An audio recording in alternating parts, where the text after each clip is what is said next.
ਤੁਸੀਂ ਸੁਣ ਰਹੇ ਹੋ Chawla news network Toronto CNN Toronto. Waheguru ji ਕਾ ਖਾਲਸਾ ਵਾਹਿਗੁਰੂ ਜੀ ਕੀ ਫਤਿਹ।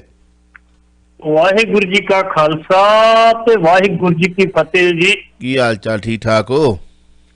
ਬਿਲਕੁਲ ਠੀਕ ਹੈ ਜੀ। ਸਾਡੇ ਇੱਕ ਬੜੇ ਪੁਰਾਣੇ ਲਿਸਟਰ ਨੇ ਰੰਧਾਵਾ ਸਾਹਿਬ, ਉਹਨਾਂ ਦਾ ਸਵੇਰੇ ਫੋਨ ਆਇਆ ਅੱਜ। ਹਾਂ, ਕਹਿੰਦਾ ਜਿਹੜੀ ਤੁਹਾਡੀ ਚੁਣ ਚਰਚਾ ਹੁੰਦੀ ਹੈ ਨਾ ਚਾਵਲਾ ਸਾਹਿਬ ਨੇ, ਬੜਾ ਮਜ਼ਾ ਆਉਂਦਾ ਸਾਨੂੰ। Thank you very much. ਮੈਂ ਕਹਿੰਦੀ ਤੁਹਾਡੀ ਬੜੀ ਮਿਹਰਬਾਨੀ, ਤੁਹਾਡੀ ਚੁਣ ਚਰਚਾ ਵਿਕਰਮਾਦੇ ਸਾਨੂੰ ਇਹ ਨਹੀਂ ਹੁੰਦੀ। ਚਲੋ ਜੀ, ਰੰਧਾਵਾ ਸਾਹਿਬ ਬਹੁਤ ਬਹੁਤ ਸ਼ੁਕਰੀਆ। ਪ੍ਰੋਗਰਾਮ ਦੇ ਵਿੱਚ ਆਈ ਡੋਨਟ ਨੋ ਕਿੱਥੋਂ ਦੇ ਉਹ ਤੁਹਾਡੇ ਮਿੱਤਰ ਨੇ, ਓਨਟੇਰੀਓ ਦੇ ਨੇ ਜਾਂ ਓਨਟੇਰੀਓ ਤੋਂ ਬਾਹਰ ਨੇ, ਜਾਂ ਕਿਉਂਕਿ ਹੁਣ ਤਾਂ ਇੱਕ ਟੋਰਾਂਟੋ ਦੇ ਨੇ ਜੀ ਬੰਦੇ, ਟੋਰਾਂਟੋ ਦੇ ਰਹਿਣ ਵਾਲੇ। ਚਲੋ, ਉਹਨਾਂ ਦਾ ਧੰਨਵਾਦ ਜੀ, ਬਹੁਤ ਬਹੁਤ ਧੰਨਵਾਦ। ਰੰਧਾਵਾ ਸਾਹਿਬ ਸਾਡੇ ਵੀ ਬੜੇ ਮਿੱਤਰ ਨੇ ਜੀ ਕਈ, ਤੇ ਚਲੋ ਹੁਣ ਕਿਹੜੇ ਰੰਧਾਵਾ ਸਾਹਿਬ ਨੇ ਇਹ ਤਾਂ ਸਾਨੂੰ ਦੱਸ ਸਕਦੇ ਨੇ, ਕਾਲ ਵੀ ਕਰ ਸਕਦੇ। 905 813 1320 ਜਾਂ 416 716 7794। ਕਿਸਾਨ ਭਾਈਚਾਰਾ ਤਕਰੀਬਨ 9 ਮਹੀਨੇ ਤੋਂ ਉੱਤੇ ਹੈ ਆਪਣੀਆਂ ਹੱਕੀ ਮੰਗਾਂ ਵਾਸਤੇ, ਤੇ ਉਹਨਾਂ ਨੇ 2024 ਤੱਕ ਵੀ ਕਿਹਾ ਸੀਗਾ ਕਿ ਕੋਈ ਨਹੀਂ, ਡੇਰਾ ਡੰਡਾ ਸਾਡਾ। ਜਦੋਂ ਚੱਲੇ ਸੀ ਨਾ ਟਰਾਲੀਆਂ ਬੰਨ੍ਹ ਕੇ ਲੱਦ ਕੇ, ਉਦੋਂ ਉਹਨਾਂ ਨੇ ਨਾਲ ਸਾਰਾ ਕੁਝ ਨਿੱਖ ਜੁੱਕ ਤੇ ਕਈ ਪਸ਼ੂ ਪੰਛੀ ਵੀ ਆਪਣੇ ਲੈ ਕੇ ਗਏ, ਵੀ ਪਤਾ ਨਹੀਂ ਕਦੋਂ ਵਾਪਸ ਆਉਣਾ, ਜਦੋਂ ਆਵਾਂਗੇ ਵੇਖੀ ਜਾਊਗੀ, ਹੈ ਨਾ ਜੀ ਜੀ ਜੀ। ਉਹ ਡੰਗਰ ਵੀ ਲੈ ਗਏ ਤੇ ਆਪਣੇ ਕੁੱਤੇ ਤੱਕ ਵੀ ਲੈ ਗਏ ਉੱਥੇ, ਜਿਹੜੇ ਸੁਹਿਰਦ ਗਏ। ਕਿਸਾਨਾਂ ਨੇ ਕੀਤਾ ਵਿਧਾਨ ਸਭਾ ਦੇ ਬਾਹਰ ਮੁਜ਼ਾਹਰਾ, ਸਰਕਾਰ ਕੋਲੋਂ ਮੰਗਿਆ 50 ਸਾਲ ਜ਼ਮੀਨ ਦੀ ਮਾਲਕੀ ਦਾ ਇਨਸਾਫ। ਕੀ ਹੈ ਮਾਮਲਾ, ਕੀ ਕਹਿਣਾ ਚਾਹੋਗੇ? ਮਾਮਲਾ ਇਹ ਹੈ ਜੀ, ਇਹ ਕਿਸਾਨ ਕੋਈ ਥੋੜੇ ਬਹੁਤੇ ਨਹੀਂ, 70,000 ਏਕੜ ਜ਼ਮੀਨ ਹੈ ਤੇ 65,000 ਪਰਿਵਾਰ ਨੇ। ਇਹਨਾਂ ਦੇ ਕੋਲੇ 1970 ਤੋਂ ਜਿਹੜੀ ਸੈਂਟਰ ਸਰਕਾਰ ਦੀ ਜ਼ਮੀਨ ਜਿਹੜੀ ਸਰਹੱਦੀ ਖੇਤਰ 'ਚ ਵਗਦੀ, ਉਸ ਟਾਈਮ ਦੇ ਉੱਤੇ ਸਰਕਾਰ ਨੇ ਇੱਕ ਨੋਟੀਫਿਕੇਸ਼ਨ ਜਾਰੀ ਕੀਤਾ ਵੀ ਭਾਈ ਤੁਸੀਂ ਇਹਦੇ ਰੈਂਟ ਦੇ ਕੇ ਇਸ ਤਰ੍ਹਾਂ ਰੇਂਜ ਦੇ ਕੇ ਜ਼ਮੀਨ ਆਪਣੇ ਨਾਲ ਕਰਵਾ ਸਕਦੇ। ਇਹਨਾਂ ਨੇ ਔਖੇ ਸਖਾਰੇ ਹੋ ਕੇ ਬੇਆਬਾਦ ਪਈ ਜ਼ਮੀਨ ਆਬਾਦ ਕੀਤੀ, ਆਬਾਦ ਕਰਕੇ ਫਿਰ ਇਹਦੇ ਰੈਂਟ ਕਰਿਆ, ਕਿਸੇ ਨੇ ਕਰਜ਼ਾ ਲਿਆ, ਕਿਸੇ ਨੇ ਕੁਛ ਆਪਣੀ ਮੱਝ ਵੇਚੀ, ਕਿਸੇ ਘੋੜੀ ਵੇਚੀ। 1999 88 99 ਤੱਕ ਉਹਨਾਂ ਜ਼ਮੀਨ ਆਪਣੇ ਨਾਲ ਕਰੀ। ਇੰਤਕਾਲ ਵੀ ਹੋ ਗਈ। ਇੰਤਕਾਲ ਹੋਣ ਤੋਂ ਬਾਅਦ ਉਹਨਾਂ ਨੇ ਉੱਤੇ ਕਰਜ਼ੇ ਵੀ ਕਿਸੇ ਲਏ, ਕਿਸੇ ਟਰੈਕਟਰ ਲੈ ਲਿਆ, ਕਿਸੇ ਨੇ ਕੁਛ ਲੈ ਲਿਆ। 2007 ਦੇ ਵਿੱਚ ਮੋਹਾਲੀ ਲਾਗੇ 9 ਏਕੜ ਜ਼ਮੀਨ ਸੀ, ਸ਼ਾਮਲਟ ਜ਼ਮੀਨ। ਉਹ ਸ਼ਾਮਲਟ ਦੇ ਕੁਲਦੀਪ ਸਿੰਘ ਨਾਂ ਦੇ ਇੱਕ ਵਿਅਕਤੀ ਨੇ ਹਾਈ ਕੋਰਟ 'ਚ ਪਟੀਸ਼ਨ ਪਾਤੀ ਕਿ ਇਹ ਸ਼ਾਮਲਟ ਜ਼ਮੀਨ ਹੈ, ਸਰਕਾਰੀ ਜ਼ਮੀਨ, ਇੱਥੇ ਨਜਾਇਜ਼ ਕਬਜ਼ਾ ਹੋਇਆ। ਹਾਈ ਕੋਰਟ ਨੇ ਕਹਿਤਾ ਕਿ ਇਹੋ ਜਿਹੇ ਜਿੰਨੇ ਵੀ ਨਜਾਇਜ਼ ਕਬਜ਼ੇ ਹੈਗੇ ਆ ਸਾਰੇ ਛਡਾਏ ਜਾਣ ਤੇ ਸਰਕਾਰ ਜਿਹੜੀ ਜ਼ਮੀਨ ਉਹ ਆਪਣੇ ਵੱਲੋਂ ਵੇਚ ਕੇ ਤੇ ਰੈਵਨਿਊ ਇਕੱਠਾ ਕਰੇ। ਹੁਣ ਸਰਕਾਰ ਨੇ ਕੇਸ ਉਹਨੇ 9 ਏਕੜ ਦਾ ਪਾਇਆ ਸੀਗਾ, ਲੇਕਿਨ ਸਰਕਾਰ ਨੇ ਸਮੁੱਚੇ ਪੰਜਾਬ ਦੀ ਜ਼ਮੀਨ ਕਰ ਦਿੱਤੀ। ਉਹਦੇ ਵਿੱਚ ਜਿਹੜੀ 70,000 ਏਕੜ ਸੀ ਉਹ ਵੀ ਆ ਗਈ। ਹੁਣ ਕੈਪਟਨ ਸਾਹਿਬ ਨੇ ਕੀ ਕੀਤਾ ਵਾ, ਹਾਲੀ ਕਿ 2014 ਦੇ ਵਿੱਚ ਕੁਲਦੀਪ ਸਿੰਘ ਨੇ ਫਿਰ ਕੇਸ ਪਾਤਾ ਕਿ ਮੇਰੀ ਮੰਗ ਸਿਰਫ 9 ਏਕੜ ਦੀ ਸੀ, ਬਾਕੀ ਸਾਰੇ ਪੰਜਾਬ ਦੀ ਨਹੀਂ। ਤੁਸੀਂ ਸਾਰੇ ਪੰਜਾਬ ਦੇ ਆਰਡਰ ਕਰਤੇ ਜਨਾਬ। ਉਹਦੇ ਆਰਡਰਾਂ 'ਚ ਹਾਈ ਕੋਰਟ ਨੇ ਸੁਧਾਰ ਵੀ ਕੀਤਾ। ਲੇਕਿਨ ਹੁਣ ਕੈਪਟਨ ਸਰਕਾਰ ਨੇ ਇਹ ਗੱਲ ਕਹੀ ਕਿ ਜਿਹਦੇ ਕੋਲ ਜਿੰਨੀ ਜ਼ਮੀਨ ਲੱਗਦੀ ਆ ਉਹਦੀ ਆਪਣੀਆਂ ਗਰੋਦੀਆਂ ਕਰਵਾ ਕੇ ਤੂੰ ਸਾਡੇ ਕੋਲ ਜਿਹੜੀ ਆ ਸਰਕਾਰੀ ਕੀਮਤ ਜਿਹੜੀ ਦੇ ਕੇ ਲੈ ਸਕਦਾ। ਇੱਥੇ ਰੱਖ। ਉਹ ਕਹਿੰਦੇ ਆ ਕਿ ਅਸੀਂ ਤਾਂ ਕੀਮਤ ਨਾ ਕਰ ਚੁੱਕੇ ਆ, ਅਸੀਂ ਤਾਂ ਤੁਹਾਡੀ ਕਾਨੂੰਨ ਦੀ ਪ੍ਰਕਿਰਿਆ ਦੇ ਸ਼ਿਕਾਰ ਹੋ ਗਏ, ਉਸੇ ਦੇ ਤਹਿਤ ਹੀ ਤੁਸੀਂ ਸਾਨੂੰ ਫੇਰ ਬੇਜ਼ਮੀਨੇ ਬਣਾਤਾ। ਉਹ ਇਸ ਕਰਕੇ ਕੱਲ ਜਿਹੜਾ ਸੀ ਵਿਧਾਨ ਸਭਾ ਦੇ ਬਾਹਰ ਜਾ ਕੇ ਮੁਜ਼ਾਹਰਾ ਕਰ ਰਹੇ ਕਿ ਸਾਡੀ ਫਰਿਆਦ ਸੁਣੋ। ਫਰਿਆਦ ਸੁਣਨ ਵਾਲਾ ਕੋਈ ਨਹੀਂ ਹੈ, ਲੇਕਿਨ ਮੀਡੀਆ ਜ਼ਰੂਰ ਸੀ ਕਿ ਜਿਹਨੇ ਮੀਡੀਆ ਨੇ ਫਰਿਆਦ ਸੁਣੀ ਉਹਨਾਂ ਦੀ, ਉਹ ਜੇ ਮੀਡੀਆ ਨੇ ਫਰਿਆਦ ਸੁਣੀ ਹੈ ਤੇ ਫਿਰ ਸਰਕਾਰ ਤੱਕ ਵੀ ਪਹੁੰਚਦੀ ਹੋਏਗੀ। ਚਾਹੀਦਾ ਇਹ ਆ ਸੰਯੁਕਤ ਕਿਸਾਨ ਮੋਰਚੇ ਨੂੰ ਇਹ ਕੰਮ ਦੀ ਪਹਿਲ ਦੇ ਆਧਾਰ ਤੇ ਕਰਨਾ ਚਾਹੀਦਾ ਕਿ ਜਿਨ੍ਹਾਂ ਲੋਕਾਂ ਨੇ ਪਹਿਲਾਂ ਪੈਸੇ ਸਰਕਾਰ ਨੂੰ ਦੇ ਚੁੱਕੇ ਉਹ ਦੁਬਾਰਾ ਕਿਉਂ ਦੇਣ। ਇਹ ਕਿੱਥੋਂ ਦੇਣ, ਇਹ ਵੀ ਦੱਸ ਦੇਣ। ਬਿਲਕੁਲ ਸਹੀ ਗੱਲ। ਤੇ ਜਿਹੜੀਆਂ ਸਾਡੀਆਂ ਕੋਰਟਾਂ ਨੇ ਉਹ ਵੀ ਥੋੜਾ ਜਿਹਾ ਦੇਖ ਲਿਆ ਕਰਨ ਵੀ ਇਹ ਕੇਸ ਕਿੱਥੋਂ ਦਾ ਆਇਆ ਤੇ ਕਿਵੇਂ ਆਇਆ ਸੀ। ਸਾਰੇ ਪੰਜਾਬ ਦੀ ਜ਼ਮੀਨ ਤਾਂ ਦਿੱਤੀ ਕਿ ਸਾਰੀ ਚੜਾਓ ਤੁਸੀਂ। ਬਿਲਕੁਲ ਇੱਕ ਬਹਾਨਾ ਮਿਲ ਗਿਆ ਸਰਕਾਰ ਨੂੰ ਇਹਦੇ ਵਿੱਚ। ਇਸ ਕਰਕੇ ਉਹਨਾਂ ਨੇ ਕਾਫੀ ਉੱਥੇ ਰੋਸ ਮੁਜ਼ਾਹਰਾ ਕੀਤਾ, ਮੰਗ ਕੀਤੀ ਵੀ ਅਸੀਂ 65,000 ਪਰਿਵਾਰ ਬੇਰੁਜ਼ਗਾਰ ਹੋ ਰਹੇ ਆ, ਭੁੱਖੇ ਮਰਾਂਗੇ ਜੇ ਸਾਡੀ ਕੋਈ ਜ਼ਮੀਨਾਂ ਖਾਲੀ ਕਰਾ ਲਈਆਂ ਤੇ। ਤੁਹਾਨੂੰ ਪੱਟੀ ਸਾਹਿਬ ਇੰਜ ਨਹੀਂ ਲੱਗਦਾ ਕਿ ਜਿਹੜੇ ਜੱਜ ਨੇ ਇਹਨਾਂ ਦੀਆਂ ਫਾਈਲਾਂ ਪਹਿਲਾਂ ਕੋਈ ਮਿਲਦਾ ਰਾਜਨੀਤਿਕ ਲੋਕ ਪੜ੍ਹਦੇ ਨੇ, ਫੇਰ ਜਾ ਕੇ ਫੈਸਲੇ ਕਰਦੇ ਨੇ ਜੱਜ? ਇਹਨਾਂ ਦੇ ਜਿਹੜੇ ਸੈਕਟਰੀ ਨੇ, ਇਹਨਾਂ ਦੇ ਜਿਹੜੇ PA ਨੇ ਜਾਂ ਇਹਨਾਂ ਦੇ ਜਿਹੜੇ ਕੁਝ ਵੀ ਰੱਖੇ ਨੇ ਫਾਈਲਾਂ, ਉਹ ਪੜ੍ਹਦੇ ਨੇ ਜਾਂ ਰਾਜਨੀਤਿਕ ਲੋਕ ਪੜ੍ਹਦੇ ਨੇ ਕਿ ਵੀ ਐਵੇਂ ਕਰਕੇ ਇੰਜ ਤਰੀਕੇ ਨਾਲ ਸਾਨੂੰ ਫਾਇਦਾ ਹੋ ਸਕਦਾ ਜਾਂ ਐਵੇਂ ਹੀ ਸਰਕਾਰ ਨੂੰ ਫਾਇਦਾ ਸਕਦਾ? ਜਿਹੜੇ ਬਿਊਰੋਕਰੇਟ ਵਗੈਰਾ ਦਿਸ ਐਂਡ ਦੈਟ ਇੰਡੀਵਿਜੂਅਲ ਤੌਰ ਤੇ ਜਿਹੜੇ ਜੱਜ ਨੇ ਕੀ ਇਕੱਲੀ ਫਾਈਲ ਪੜ੍ਹ ਸਕਦੇ? ਕਿਉਂਕਿ ਇੰਨੇ ਕੇਸ ਨੇ ਭਾਰਤ ਦੇ ਵਿੱਚ ਜਾਂ ਇੰਨੇ ਕੇਸ ਨੇ ਉੱਥੇ, ਮਤਲਬ ਜੋ ਵੀ ਇੱਕ ਉਹਨਾਂ ਦੀ ਟੀਮ ਵਰਕ ਹੁੰਦਾ ਹੈ, ਜੋ ਇਸ ਤਰੀਕੇ ਦੇ ਨਾਲ ਵੀ ਵੇਖਿਆ ਜਾਵੇ ਤਾਂ ਇਹ ਮੈਨੂੰ ਤਾਂ ਕਈ ਫੈਸਲੇ ਇਹੋ ਜਿਹੇ ਇੱਦਾਂ ਲੱਗਦੇ ਨੇ ਜਿਵੇਂ ਪਹਿਲਾਂ ਰਾਜਨੀਤਿਕ ਲੋਕ ਪਹਿਲਾਂ ਉਹ ਫੈਸਲੇ ਪੜ੍ਹਦੇ ਨੇ, ਫੇਰ ਜਾ ਕੇ ਫੈਸਲੇ ਹੁੰਦੇ ਨੇ, ਫਾਈਲਾਂ ਪੜ੍ਹਦੇ ਨੇ ਫੇਰ ਜਾ ਕੇ ਫੈਸਲੇ ਹੁੰਦੇ ਨੇ। ਮੈਂ ਦੱਸ ਬਾਈ ਜੀ, ਇਹ ਭਾਰਤੀ ਕਿਸਾਨ ਯੂਨੀਅਨ ਸਿੱਧਪੁਰ ਨੇ ਮੋਰਚਾ ਲਾਇਆ ਜੀ, ਕਾਫੀ ਤਕੜੀ ਜਥੇਬੰਦੀ ਮਾੜੀ ਦੀ ਜਿਹੜੀ ਗੱਲ ਕਰ ਤੁਸੀਂ ਆਪਣੀ ਕਿਤੇ ਠੀਕ ਹੋ। ਸਾਡੀਆਂ ਸ਼ਵਾਦਕ ਦੀਆਂ ਪਹਾੜੀਆਂ ਇਹਨਾਂ ਲੋਕਾਂ ਨੇ ਜੰਗਲ ਪੱਧਰੇ ਕਰਕੇ ਉੱਥੇ ਜ਼ਮੀਨਾਂ ਬਣਾ ਲਈਆਂ, ਉੱਥੇ ਆਪਣੇ ਫਾਰਮ ਹਾਊਸ ਬਣਾ ਲਏ, ਉਹਦੇ ਵਿੱਚ ਪੋਲੀਟੀਕਲ ਲੀਡਰ ਵੀ ਆ, ਪੁਲਿਸ ਵਾਲੇ ਵੀ ਨੇ ਤੇ ਉਹਦੇ ਵਿੱਚ ਛੜਨ ਵਾਲੇ ਵੀ। ਦੱਸੋ, ਉਹਦੇ ਵਿੱਚ ਪ੍ਰਸ਼ਾਸਨਿਕ ਅਧਿਕਾਰੀ ਜ਼ਿਆਦੇ ਨੇ। ਤੇ ਜੱਜ ਵੀ ਹੋਣਗੇ, ਵਕੀਲ ਵੀ ਹੋਣਗੇ। ਇਹ ਬਿਲਕੁਲ ਇਹ ਲੋਕ ਜਿਹੜੇ ਜੱਜ ਨੇ ਵੀ ਸੋਚਦੇ ਵੀ ਚੱਲ ਠੀਕ ਹੁਣ ਫੈਸਲੇ ਬਟੇਰਾ ਹੈ, ਮਾੜਾ ਜਿਹਾ ਕਰ ਦਿਓ, ਆਪਾਂ ਨੂੰ ਮਾੜੀ ਮੋਟੀ ਕਿਤੇ ਮਜ਼ਬੂਤੀ ਬਸ ਤੇ ਹੋ ਸਕਦਾ ਇਹਦੇ ਵਿੱਚ ਪੋਲੀਟੀਕਲ ਬੰਦੇ ਦਾ ਵੀ ਰੋਲ ਹੋਵੇ ਵੀ ਤੁਸੀਂ ਇੰਝ ਕਰ ਦਿਓ ਕਿ ਆਪਾਂ ਕਬਜ਼ਾ ਕਰਨਾ ਵੀ 100 ਏਕੜ ਤੇ ਕੋਈ ਗੱਲ। ਅੱਜ ਦੀ ਡੇਟ ਦੇ ਵਿੱਚ ਚਾਵਲਾ ਸਾਹਿਬ ਜਿੰਨੀ ਵੀ ਬਾਰਡਰ ਦੇ ਨਾਲ ਜ਼ਮੀਨ ਉਹ ਪੰਜਾਬ ਸਰਕਾਰ ਦੀ ਤੇ ਸੈਂਟਰ ਸਰਕਾਰ ਦੀ, ਸੈਂਟਰ ਸਰਕਾਰ ਦੇ ਵਿੱਚ ਹੀ ਨਹੀਂ, ਲੇਕਿਨ ਉੱਥੇ ਬਹੁਤ ਸਾਰੇ ਲੋਕ ਜਿਹੜੇ ਨੇ BSF ਨਾਲ ਮਿਲ ਕੇ ਖੇਤੀ ਕਰਦੇ ਆ। ਜਿਹੜਾ ਅਫਸਰ ਹੁੰਦਾ ਅੱਧੀ ਕਰੂ ਦਿੰਦੀ ਕੰਮ ਲੈ ਜਾਂਦੇ। ਇਸ ਕਰਕੇ ਚਲੋ ਰੋਟੀ ਪਾਣੀ ਉਹਨਾਂ ਦਾ ਵੀ ਚੱਲਦਾ ਵਾ। ਕਈਆਂ ਨਾਲ ਗੁਰਦੁਆਰੀਆਂ ਲੰਮੇ ਸਮੇਂ ਤੋਂ ਨੇ, ਉਹ ਗੁਰਦੁਆਰੀਆਂ ਕਰਵਾ ਕੇ ਖੇਤੀ ਤੇ ਕਰ ਲੈਂਦੇ ਆ, ਲੇਕਿਨ ਉਹਦੇ ਤੇ ਕੋਈ ਗਹਿਣੇ ਰੱਖ ਕੇ ਕੁਝ ਕਰਕੇ ਕੁਝ ਹੋਰ ਵੀ ਆਪਣਾ ਕਾਰੋਬਾਰ ਨਹੀਂ ਕਰ ਸਕਦੇ। ਉਹਦੇ ਕੋਲ 100 ਏਕੜ ਜ਼ਮੀਨ, ਇੱਕ ਮਰਲਾ ਜ਼ਮੀਨ ਤੇ ਗਹਿਣੇ ਨਹੀਂ ਰੱਖ ਸਕਦੇ। ਬਿਲਕੁਲ। ਦੂਜੇ ਪਾਸੇ ਇਹਨਾਂ ਨੇ ਤੇ ਜੇ ਅਸੀਂ ਚਲੋ ਲਾਗੇ ਬਿਆਸ ਦਰਿਆ ਪੈਂਦਾ, ਬਿਆਸ ਦਰਿਆ ਦੇ ਵਿੱਚ ਜਾ ਕੇ ਖੇਤੀ ਕੀਤੀ ਹੁੰਦੀ ਹੈ, ਹਾਲਾਂਕਿ ਉਹ ਸਰਕਾਰੀ ਮਲਕੀਅਤ ਹੈ। ਦਰਿਆ ਤਾਂ ਸਰਕਾਰੀ ਮਲਕੀਅਤ ਹੈ ਨਾ, ਉਹ ਤਾਂ ਕਿਸਾਨਾਂ ਦੇ ਨਹੀਂ ਨਾ। ਤੇ ਜਦੋਂ ਫਿਰ ਹੜ੍ਹ ਆਉਂਦੇ ਆ ਫਿਰ ਸਾਰਾ ਕੁਝ ਰੋੜ ਕੇ ਲੈ ਜਾਂਦਾ, ਕਿਉਂਕਿ ਬਿਆਸ ਦਰਿਆ ਪਾਣੀ ਆਉਣਾ ਨਹੀਂ, ਸਾਲਾਂ ਬੱਧੀ ਪਾਣੀ ਦੇਖਿਆ ਨਹੀਂ ਉਹਨਾਂ ਨੇ। ਜਦੋਂ ਕਿਤੇ ਆਉਂਦਾ, ਕਿਤੇ ਹੜ੍ਹ ਆ ਗਏ ਤਾਂ ਉਦੋਂ ਗੱਲ ਵੱਖਰੀ, ਜੇ ਇੱਕ ਵਾਰੀ ਲੈ ਵੀ ਗਿਆ ਤਾਂ ਕਿਹੜੀ ਗੱਲ ਆ। ਉਹ ਉੱਥੇ ਖੇਤੀ ਕਰਦੇ ਨੇ, ਅਸੀਂ ਵੇਖਿਆ ਆਪ। ਖੈਰ ਨਹੀਂ ਵੇ, ਅਗਲਾ ਰਾਜਨੀਤਿਕ ਹੀ ਵਿਸ਼ਾ। ਜਦੋਂ ਹਰੀਸ਼ ਰਾਵਤ ਨੇ 5 ਪਿਆਰਿਆਂ ਦੀ ਗੱਲ ਕੀਤੀ ਸੀਗੀ, ਸਿੱਧੂ ਦੇ ਜਿਹੜੇ ਸਲਾਹਕਾਰਾਂ ਦੀ ਜਾਂ ਜੋ ਵੀ ਤੁਲਨਾ ਕੀਤੀ, ਉਸ ਨੂੰ ਲੈ ਕੇ ਉਸ ਨੂੰ ਜਦੋਂ ਅਹਿਸਾਸ ਹੋਇਆ ਕਿ ਇਹ ਮਾਮਲਾ ਕੁਝ ਗੜਬੜ ਹੋਣ ਵਾਲਾ, ਪਤਾ ਨਹੀਂ ਕਿਵੇਂ ਉਹਨੇ ਬਿਆਨ ਦਿੱਤਾ, ਕਿਵੇਂ ਨਹੀਂ ਦਿੱਤਾ। ਜਾ ਕੇ ਗੁਰਦੁਆਰਾ ਸਾਹਿਬ ਦੇ ਵਿੱਚ ਉਹਨੇ ਝਾੜੂ ਵੀ ਲਾ ਲਿਆ, ਜੋੜੇ ਵੀ ਸਾਫ਼ ਕਰ ਲਿਆ। ਮੈਨੂੰ ਲੱਗਦਾ ਕਿ ਉਹ ਸਿੱਖੀ ਦੀ ਸੇਵਾ ਜਿਹੜੀ ਸਜ਼ਾ ਨੂੰ ਪਛਾਣਦਾ ਵੀ ਇਹਨਾਂ ਨੇ ਇਹੀ ਲਾਉਣੀ ਆ, ਵੀ ਜੇ ਮਜੀਠੀਏ ਨੂੰ ਇਹ ਲੱਗੀ ਸੀਗੀ ਜਾਂ ਆਪਣੇ ਕਹਿ ਲਓ ਕਿ ਉਹ ਬਰਨਾਲੇ ਨੂੰ ਇਹ ਲੱਗੀ ਸੀਗੀ ਜਾਂ ਦੂਜਿਆਂ ਤੀਜਿਆਂ ਨੂੰ ਇਹ ਲੱਗੀ ਸੀ। ਬਰਨਾਲੇ ਵਾਲੀ ਸਜ਼ਾ ਵੀ ਪੜ੍ਹੀ ਹੋਊਗੀ ਉਹਨਾਂ ਨੇ, ਜੇ ਇਹਨਾਂ ਨੇ ਤਾਂ ਜੋੜੇ ਝਾੜਨ ਦੀ ਸਜ਼ਾ ਹੀ ਲਾਉਣੀ ਆ ਜਾਂ ਪ੍ਰਸ਼ਾਦ ਕਰਾਉਣ ਦੀ ਲਾਉਣੀ ਆ, ਕੀਰਤਨ ਸੁਣਨ ਵਾਲੀ ਲਾਉਣੀ, ਸਜ਼ਾ ਤੇ ਗੁਰੂ ਘਰ 'ਚ ਇਹੀ ਆ। ਪਰ ਉਹਦੇ ਬਾਵਜੂਦ ਵੀ ਧਾਰਾ 295 ਇਹ ਲਾਉਣ ਵਾਸਤੇ ਅੜੇ ਹੋਏ ਨੇ ਲੋਕ। ਕੀ ਕਹਿਣਾ ਚਾਹੋਗੇ? ਦੇਖੋ ਜੀ, 295 ਧਾਰਾ ਇਹ ਉਹਨਾਂ ਤੇ ਬਣਦੀ। 295 ਧਾਰਾ ਤਦ ਬਣਦੀ ਆ ਵੀ ਜੇਕਰ ਤੁਸੀਂ ਕੋਈ ਬੇਅਦਬੀ ਕੀਤੀ ਹੈ,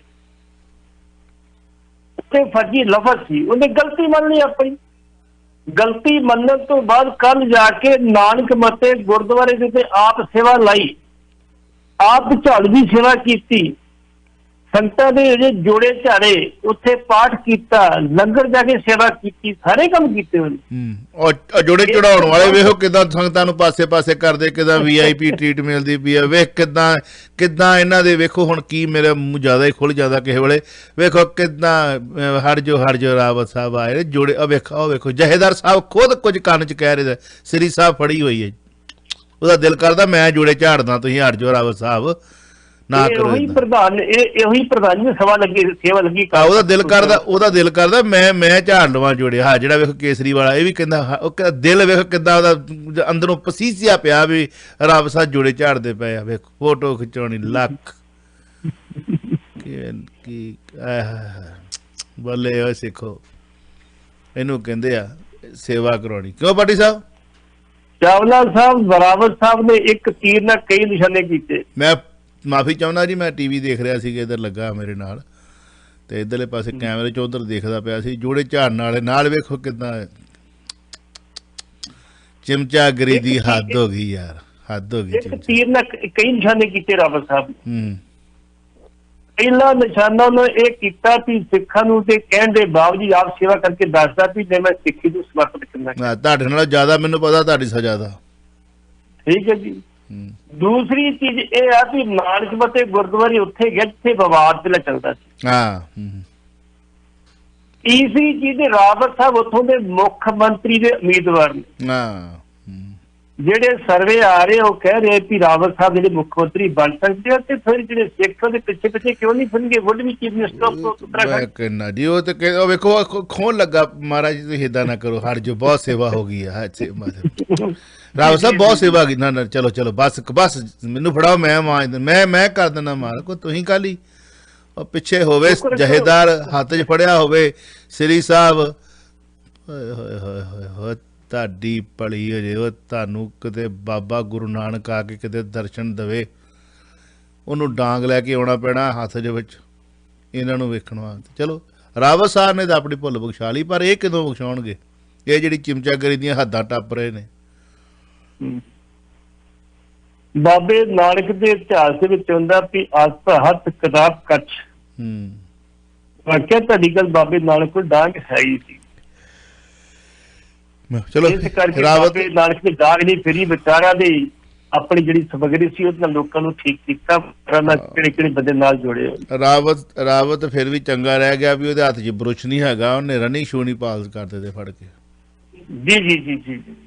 ਉਹ ਜਿਹੜਾ ਜਿਹਦੇ ਉਹ ਜੂਣੇ ਉਹ ਕਹਿੰਦਾ ਕਿਹੜਾ ਸੇਵਾ ਕਰ ਗਿਆ ਮੇਰੀ। ਐਨੀਵੇ ਚਲੋ ਇਹਨਾਂ ਦੀ ਤਾਂ ਚਿਮਚਾਗਰੀ ਦੀ ਹੱਦ ਹੈ। ਵੈਸੇ ਤਾਂ ਚਿਮਚਾ ਜੀ ਤਾਂ ਜਿਹੜੇ ਨਾ ਉਹ ਕਹਿੰਦੇ ਨੇ ਕਿ ਉਹ ਵੇਟਰਸ ਜਿਹੜੇ ਨੇ ਉਹ ਵੀ ਚਿਮਚੇ ਗਿਰ ਲੱਗਿਆ ਨਹੀਂ, ਕਹਿੰਦੇ ਚਿਮਚਾ ਕਿਹੜਾ ਛੱਡੋ ਖੜਾ, ਉਹਦਾ ਕੀ ਕਰਨਾ, ਹੋਰ ਲੈ ਲਾਂਗੇ। ਜੀ। ਹਰੀਸ਼ ਰਾਵਤ ਪਹਿਲੇ ਦਿਨ ਤੋਂ ਹੀ ਇਹ ਗੇਮ ਖੇਡੀ ਜਾ ਰਹੀ ਸੀਗੀ, ਸ਼ਾਇਦ ਅਸੀਂ ਸਮਝੇ ਨਹੀਂ। ਚਲੋ ਇਹਨਾਂ ਨੂੰ ਛੱਡੋ, ਤੁਸੀਂ ਇਹ ਜਿਹੜੀ ਚਿਮਚਾਗਿਰੀ ਵਾਲੇ ਲੋਕ ਨੇ ਇਹਨਾਂ ਨੂੰ ਛੱਡੋ। ਮੈਂ ਉਦੋਂ ਤੁਹਾਨੂੰ ਕਿਹਾ ਸੀ ਰਾਵਤ ਨੇ ਇਹ ਬਿਆਨ ਸੋਚ ਸਮਝ ਕੇ ਦਿੱਤਾ ਹੈ, ਪੰਜਾਬ ਦੀ ਰਾਜਨੀਤੀ ਨੂੰ ਉਲਝਾਉਣ ਵਾਸਤੇ ਸਿੱਧੂ ਤੇ ਕੈਪਟਨ ਸਾਹਿਬ ਦੀ, ਕਿ ਕੁਝ ਦਿਨ ਜਿਹੜੀ ਸੁਰਖੀ ਆ ਬਣੂਗੀ, ਸੁਰਖੀ ਬਣ ਕੇ ਲਾੜਾ। ਅੱਜ ਕੱਲ੍ਹ ਲੋਕ ਗਾਲਾਂ ਖਾ ਕੇ ਵੀ ਪੈਸੇ ਬਣਾ ਰਹੇ ਨੇ। ਬਣਾ ਰਹੇ ਬਿਲਕੁਲ ਠੀਕ। ਅੱਜ ਕੱਲ੍ਹ ਲੋਕ ਗਾਲਾਂ ਖਾ ਕੇ ਵੀ ਪੈਸੇ ਬਣਾ ਰਹੇ ਨੇ। ਇਹ ਮੇਰੀ ਉਦੋਂ ਦੇ ਲਫ਼ਜ਼ ਨੇ ਪੱਟੀ ਸਾਹਿਬ। ਮੈਂ ਤੁਹਾਨੂੰ ਕਿਹਾ ਸੀ ਕਿ ਸੋਚ ਸਮਝ ਕੇ ਬਿਆਨ ਦਿੱਤਾ ਗਿਆ ਕਿ ਪੰਜਾਬ ਦੀ ਰਾਜਨੀਤੀ ਤੋਂ ਦੋਵੇਂ ਕੈਪਟਨ ਤੇ ਆਪਣੇ ਨਵਜੋਤ ਸਿੱਧੂ ਤੋਂ ਸੁਰਖੀਆਂ ਜਿਹੜੀਆਂ ਨੇ ਕੁਝ ਹੋਰ ਛਪਣਗੀਆਂ। ਇਹਨੇ ਅਗਲੇ ਦਿਨ ਹੀ ਮੈਨੂੰ ਪਤਾ ਸੀ। ਦਲਜੀਤ ਸਿੰਘ ਚੀਮਾ ਉਹਨਾਂ ਨੇ ਜਦੋਂ ਹੀ ਫੜਿਆ ਉਹਨਾਂ ਨੇ ਮਾਫੀ ਮੰਗ ਲਈ। ਅਗਲੇ ਦਿਨ ਹੀ ਮਿੰਟੂ ਉਹਨਾਂ ਨੇ ਵੀ ਕਹਿ ਦਿੱਤਾ ਸੀ ਕਿ ਬੰਦਾ ਬੜਾ ਸ਼ਾਤਰ, ਉਹਨੂੰ ਸਮਝਿਆ, ਉਹਨੇ ਅਗਲੇ ਦਿਨ ਮਾਫੀ ਮੰਗ ਲਈ। ਉਹਨੇ ਕਹਿ ਦਿੱਤਾ ਕਿ ਮੈਂ ਜਾ ਕੇ ਗੁਰਦੁਆਰਾ ਸਾਹਿਬ ਦੇ ਵਿੱਚ, ਉਹਨੂੰ ਪਤਾ ਸਾਰਾ ਕੁਝ। ਹੁਣ ਉੱਥੇ ਜਿੱਥੋਂ ਦਾ ਮੁੱਖ ਮੰਤਰੀ ਬਣਨਾ, ਉਸ ਸੂਬੇ ਦੇ ਵਿੱਚ ਸਿੱਖਾਂ ਨੇ ਇਸ ਨਿਮਰਤਾ ਨੂੰ ਲੈਣਾ ਕਿ ਸਾਡੇ ਤੇ ਹੰਕਾਰੀ ਨੇ, ਇਹ ਨੇਤਾ ਜਿਹੜਾ ਵੇਖ ਲਓ ਗੁਰਦੁਆਰਾ ਸਾਹਿਬ ਸੇਵਾ ਕਰਦਾ ਪਿਆ, ਸਾਡੇ ਜੋੜੇ ਝਾੜਦਾ ਪਿਆ, ਇਹ ਸਾਡਾ ਹੀਰੋ ਆ। ਇਹ ਆ ਅਸਲੀ ਰਾਜਨੀਤੀ ਜਿਹੜੀ ਤੁਸੀਂ ਨਹੀਂ ਸਮਝ ਸਕਦੇ। ਖੈਰ ਆਹ ਨਵੇਂ ਪਾਤਸ਼ਾਹ ਨੂੰ ਸਮਰਪਿਤ ਵਿਸ਼ੇਸ਼ ਇਜਲਾਸ ਹੋਇਆ, ਇੱਥੇ ਵੀ ਰਾਜਨੀਤੀ ਹੈ, ਇਹ ਵੀ ਰਾਜਨੀਤੀ ਹੈ। ਚੁਣ ਕੇ ਸ੍ਰੀ ਗੁਰੂ ਤੇਗ ਬਹਾਦਰ ਸਾਹਿਬ ਜੀ ਦੀ ਸ਼ਹਾਦਤ ਨੂੰ ਮੈਂ ਕਹਿ ਦੇਵਾਂ ਪੱਟੀ ਸਾਹਿਬ ਰੋਲਿਆ ਗਿਆ। ਉੱਥੇ ਜੋ ਕੁਝ ਹੋਇਆ ਕਾਂਵਾਂ ਰੌਲੀ ਦੇ ਵਿੱਚ, ਇਹ ਸਮਰਪਿਤ ਨਹੀਂ ਸੀ। ਸਮਰਪਿਤ ਹੁੰਦੇ ਦਿਲੋਂ, ਅੰਤਰਾਤਮਾ ਤੋਂ। ਜੋ ਕੁਝੀਆਂ ਹਰਕਤਾਂ ਉੱਥੇ ਕੀਤੀਆਂ ਨੇ ਉਹ ਸਾਹਿਬ ਸ੍ਰੀ ਗੁਰੂ ਤੇਗ ਬਹਾਦਰ ਸਾਹਿਬ ਦੀ ਸ਼ਹਾਦਤ ਦੇ ਨਾਂ 'ਤੇ ਰੱਜ ਕੇ ਰਾਜਨੀਤੀ ਹੋਈ। ਅਕਾਲੀਆਂ ਨੇ ਕੌਮਾਂਤਰੀ ਇੰਦਰਾ ਗਾਂਧੀ ਹਵਾਈ ਅੱਡੇ ਦਾ ਨਾਮ ਗੁਰੂ ਸਾਹਿਬ ਦੇ ਨਾਂ 'ਤੇ ਰੱਖਣ ਦੀ ਕੀਤੀ ਮੰਗ। ਆਮ ਆਦਮੀ ਪਾਰਟੀ ਨੇ ਵੀ ਪ੍ਰਾਈਵੇਟ ਬਿੱਲ ਪੇਸ਼ ਕੀਤਾ, ਪਰੰਤੂ ਉਸ ਤੋਂ ਪਹਿਲਾਂ ਨਵੇਂ ਪਾਤਸ਼ਾਹ ਨੂੰ ਸਮਰਪਿਤ ਜਿਹੜਾ ਵਿਸ਼ੇਸ਼ ਇਜਲਾਸ ਉਹਦੇ ਬਾਰੇ ਗੱਲ ਕਰਾਂਗੇ। ਇਹ ਨਾਲ ਹੀ ਰਿਲੇਟਡ ਜਿਹੜੀ ਗੱਲ ਮੈਂ ਉਠਾਈ ਹੈ, ਇਹਦੇ ਬਾਰੇ ਤੁਹਾਡਾ ਕੀ ਨਜ਼ਰੀਆ, ਕੀ ਕਹਿਣਾ ਚਾਹੋਗੇ?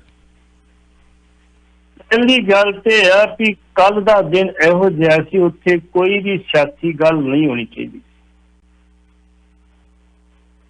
ਟਿਪ ਜਾਰੀ ਕਰਨ ਦਾ ਮਕਸਦ ਕੀ ਸੀ ਵੀ ਸਾਰੇ ਹਾਜ਼ਰ ਹੋਏ, ਗੁਰੂ ਸਾਹਿਬ ਨੂੰ ਸਮਰਪਿਤ ਜਿਹੜਾ ਇਹ ਸਮਾਗਮ ਹੈ ਇਜਲਾਸ ਹੈ ਸਾਡਾ। ਅਕਾਲੀਆਂ ਨੇ ਉਹਦੇ ਕਈ ਹੋਰ ਮਕਸਦ ਲਾਏ, ਬੜੀ ਗੱਲਾਂ ਕੀਤੀਆਂ। ਜਦੋਂ ਅੰਦਰ ਇਜਲਾਸ ਚੱਲਦਾ ਸੀ, ਜਿਹੜੇ ਆਪਣੇ ਆਪ ਨੂੰ ਠੇਕੇਦਾਰ ਕਹਿੰਦੇ ਆ ਨਾ ਧਰਮ ਦੇ, ਉਹ ਅੰਦਰ ਦੋ ਗੱਲਾਂ ਗਾਲਾਂ ਕੱਢ ਕੇ ਸਿੱਧੂ ਨੂੰ ਤੇ ਕੈਪਟਨ ਤੇ ਬਾਹਰ ਆ ਗਏ ਤੇ ਬਾਹਰ ਪੱਤੀਆਂ ਫੜ ਖਲੋਗੇ ਵੀ ਸਾਡੀ ਖਬਰ ਲੱਗ ਜੇ। ਉਹਦੇ ਤੇ ਬੜੇ ਬੰਦਿਆਂ ਟਿੱਪਣੀ ਕੀਤੀ, ਉਹਦੇ ਤੇ ਸਿਮਰਜੀਤ ਸਿੰਘ ਬੈਂਸ ਨੇ ਟਿੱਪਣੀ ਕੀਤੀ ਵੀ ਅਸੀਂ ਵੀ ਕੋਈ ਇਜਲਾਸ ਲੈ ਕੇ ਆਉਣਾ ਸੀ, ਖਸਖਸ ਦਾ ਦਿਨ, ਇਸ ਕਰਕੇ ਅਸੀਂ ਜ਼ੋਰ ਨਹੀਂ ਦਿੱਤਾ ਕਿਉਂਕਿ ਅੱਜ ਦਾ ਸਮਾਗਮ ਇਜਲਾਸ ਪੂਰਾ ਗੁਰੂ ਸਾਹਿਬ ਨੂੰ ਸਮਰਪਿਤ ਸੀਗਾ। ਜਿਹੜੇ ਸਾਬਕਾ ਚੀਫ ਜਸਟਿਸ ਸਾਡੇ ਨੇ ਖੇਰ ਸਾਹਿਬ, ਉਹਨਾਂ ਨੇ ਬਕਾਇਦਾ ਤੌਰ ਤੇ ਇੱਥੇ ਅਰਦਾਸ ਦੀ ਗੱਲ ਕੀਤੀ ਵੀ ਅਰਦਾਸ ਦੀ ਮਹੱਤਤਾ। ਜਿਹੜੇ ਸਾਡੇ ਸਪੀਕਰ ਸਾਹਿਬ ਨੇ ਉਹਨਾਂ ਸ਼ਹਾਦਤ ਦੀ ਗੱਲ ਕੀਤੀ ਹੈ ਤੇ ਕੈਪਟਨ ਸਾਹਿਬ ਨੇ ਗੁਰੂ ਸਾਹਿਬ ਦੇ ਜੀਵਨ ਤੇ ਗੱਲ। ਜਦੋਂ ਉਹ ਗੱਲ ਕਰ ਰਹੇ ਸੀ ਤੇ ਨਾਰੇ ਮਾਰ ਰਹੇ ਸੀ, ਨਾਰੇ ਮਾਰਦੇ ਮਾਰਦੇ ਬਾਹਰ ਆ ਕੇ ਤਖਤੀਆਂ ਲੈ ਗਈਆਂ ਤੇ ਕਹਿੰਦੇ ਠੋਕੋ ਤਾਲੀ ਅੱਜ ਲਿਆਵੇ ਜੀ, ਨੋ ਕੌਨਫੀਡੈਂਸ ਮੋਸ਼ਨ। ਕਿਉਂ ਨਹੀਂ ਬਿੱਲ ਲਿਆਉਂਦਾ, ਅਸੀਂ ਸਪੋਰਟ ਕਰਾਂਗੇ। ਉਹ ਭਾਈ ਕਿਉਂ ਨੇ ਵਜਾੜੇ ਕਹਿਣ ਤੇ ਅੰਦਰ ਤੇ ਗੁਰੂ ਸਾਹਿਬ ਨੂੰ ਜਿਹੜੀ ਸੀ ਉਹਨਾਂ ਦੀਆਂ ਸਿੱਖਿਆਵਾਂ ਤੇ ਗੱਲ ਹੋ ਰਹੀ। ਇੱਕ ਨੇ ਆ ਕੇ ਬਾਅਦ ਕਿਹਾ ਸੀ ਸ਼ਰਧਾਂਜਲੀ ਭੇਟ, ਮੈਂ ਕਿਹਾ ਗਲਤ, ਬਿਲਕੁਲ ਅਸੀਂ ਗੁਰੂ ਸਾਹਿਬ ਨੂੰ ਸ਼ਰਧਾਂਜਲੀ ਭੇਟ ਕਰਾਉਂਦੇ ਹਾਂ, ਅਸੀਂ ਤਾਂ ਉਹਨਾਂ ਦੀ ਸਿੱਖਿਆਵਾਂ ਤੇ ਚੱਲਣ ਲੋਚਦੇ ਆ ਤੇ ਸਾਨੂੰ ਉਹਨਾਂ ਸਿੱਖਿਆਵਾਂ ਤੇ ਚੱਲਣ ਦਾ ਮੌਕਾ ਮਿਲੇ, ਸਾਨੂੰ ਸਮੱਧ ਬਖਸ਼ੇ। ਇਹਨਾਂ ਨੇ ਤਖਤੀਆਂ ਫੜ ਕੇ ਬਾਹਰ ਜਿਹੜੀਆਂ ਸੀ ਇਹਨਾਂ ਗਾਲਾਂ ਕੱਢੀਆਂ, ਕੈਪਟਨ ਨੂੰ ਵੀ ਕੱਢੀਆਂ, ਸੈਂਟਰ ਨੂੰ ਵੀ ਕੱਢੀਆਂ, ਸਾਰਿਆਂ ਨੂੰ ਕੱਢੀ। ਇੱਧਰ ਦੇ ਤੁਸੀਂ ਧਰਮ ਨਹੀਂ ਦੱਸੋ, ਪਹਿਲਾਂ ਤੁਸੀਂ ਧਰਮ ਅਧਰਮੀ ਹੋ।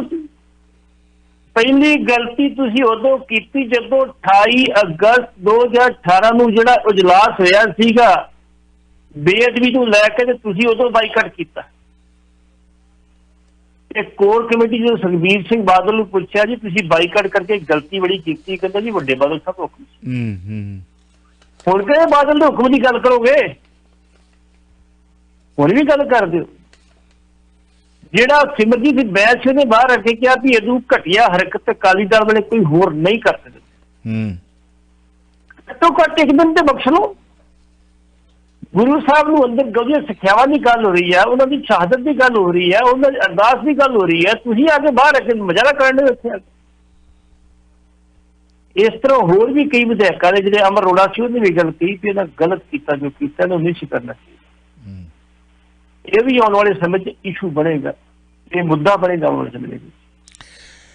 ਹੁਣ ਅੰਦਰ ਤੇ ਜੋ ਹੋਇਆ ਜਦੋਂ ਬਾਹਰ ਆਏ ਨੇ, ਇਹ ਕਹਿੰਦੇ ਆ ਵੀ ਜਿਹੜੀ ਇੰਟਰਨੈਸ਼ਨਲ ਏਅਰਪੋਰਟ ਸਾਡੀ ਹੈਗੀ ਉਹਦਾ ਨਾਂ ਗੁਰੂ ਤੇਗ ਬਹਾਦਰ ਸਾਹਿਬ ਦੇ ਨਾਂ ਰੱਖਿਆ ਜਾਵੇ। ਉਹ ਭਾਈ ਚੰਡੀਗੜ੍ਹ ਜਿਹੜੀ ਏਅਰਪੋਰਟ ਤੁਸੀਂ ਆਪ ਬਣਾਈ ਉਹਦਾ ਨਾਂ ਕਿਤੇ ਰੱਖ ਨਹੀਂ ਸਕਦੇ ਕਿਸੇ ਦੇ ਉੱਤੇ, ਉਹ ਚੰਡੀਗੜ੍ਹ ਏਅਰਪੋਰਟ ਹੀ ਹੈ। ਬਿਲਕੁਲ ਤੁਸੀਂ ਦਿੱਲੀ ਦੀ ਇੰਟਰਨੈਸ਼ਨਲ ਏਅਰਪੋਰਟ ਦੀ ਗੱਲ ਕਰ ਰਹੇ ਹੋ। 11 ਸਾਲ ਤੁਹਾਡਾ ਸਮਝੌਤਾ ਰਿਹਾ ਤੇ 11 ਸਾਲ ਸਰਕਾਰ ਚ ਰਹੇ ਹੋ, ਕਦੀ ਉਦੋਂ ਚੇਤਾ ਨਹੀਂ ਆਇਆ ਕਿ ਆਪਣੀ ਇਹ ਵੀ ਕੰਮ ਕਰ ਰਹੀ ਹੈ। ਅੱਜ ਚੇਤਾ ਆ ਗਿਆ ਤੇ ਨੰਬਰ ਬਣਾਉਣ ਦੀ ਖਾਤਰ। ਵੇਖੋ ਗੱਲ ਪੱਟੀ ਸਾਹਿਬ ਇਹ ਆ, ਅਕਾਲੀਆਂ ਦੇ ਰਾਜ ਦੇ ਵਿੱਚ ਬੀਜੇਪੀ ਦਾ ਸਾਂਝਾ ਰਾਜ ਆ ਤੇ ਅੰਮ੍ਰਿਤਸਰ ਦਾ ਜਿਹੜਾ ਹਵਾ ਆਪਣਾ ਬੱਸ ਸਟੈਂਡ ਆ, ਆਪਾਂ ਕਈ ਵਾਰੀ ਗੱਲ ਕੀਤੀ ਆ, ਮਨਜੀਤੇ ਜਗਜੀਤ ਫਿਲਮ ਕੱਢ ਲਓ, ਪੁਰਾਣੀ ਆ ਜੀ, ਉਹਦੇ ਵਿੱਚੋਂ ਜਦੋਂ ਆਉਂਦੀ ਆ ਸ੍ਰੀ ਦਰਬਾਰ ਸਾਹਿਬ ਤੇ ਉੱਥੇ ਦਿਖਾਇਆ ਗਿਆ ਬੱਸ ਅੱਡਾ ਰਾਮਦਾਸ ਬੱਸ ਅੱਡਾ ਰਾਮਦਾਸ ਸਮਥਿੰਗ ਇਦਾਂ ਲਿਖਿਆ ਹਨਾ ਜੀ। ਉਸ ਅੱਡੇ ਦਾ ਨਾਮ, ਬੱਸ ਸਟੈਂਡ ਦਾ ਨਾਮ ਗੁਰੂ ਰਾਮਦਾਸ ਮਹਾਰਾਜ ਦੀ ਨਗਰੀ ਆ ਉੱਤੇ ਰੱਖਿਆ ਗਿਆ ਜੀ। ਤੇ ਤੁਹਾਨੂੰ ਸ਼ਾਇਦ ਇਹ ਵੀ ਪਤਾ, ਤੁਸੀਂ ਅੰਮ੍ਰਿਤਸਰ ਦੇ ਰਹਿਣ ਵਾਲੇ ਹੋ, ਤੇ ਜਿਹੜਾ ਕੰਪਨੀ ਬਾਗ ਹੈ ਉਹਦਾ ਨਾਮ ਹੈ ਰਾਮ ਬਾਗ। ਬਿਲਕੁਲ ਜੀ। ਅੰਗਰੇਜ਼ਾਂ ਨੇ ਉਹਦਾ ਨਾਂ ਕੰਪਨੀ ਬਾਗ ਰੱਖ ਦਿੱਤਾ। ਇਹਨਾਂ ਨੇ ਉਸ ਅੱਡੇ ਦਾ ਨਾਂ ਬਦਲ ਕੇ ਅੱਜ ਕਿਸੇ ABC ਭਾਜਪਾ ਦਾ ਕੋਈ ਮੈਨੂੰ ਨਹੀਂ ਪਤਾ ਕੌਣ ਆ ਕੌਣ ਨਹੀਂ ਉਹਦਾ ਨਾਂ ਤੇ ਰੱਖਿਆ ਹੋਇਆ।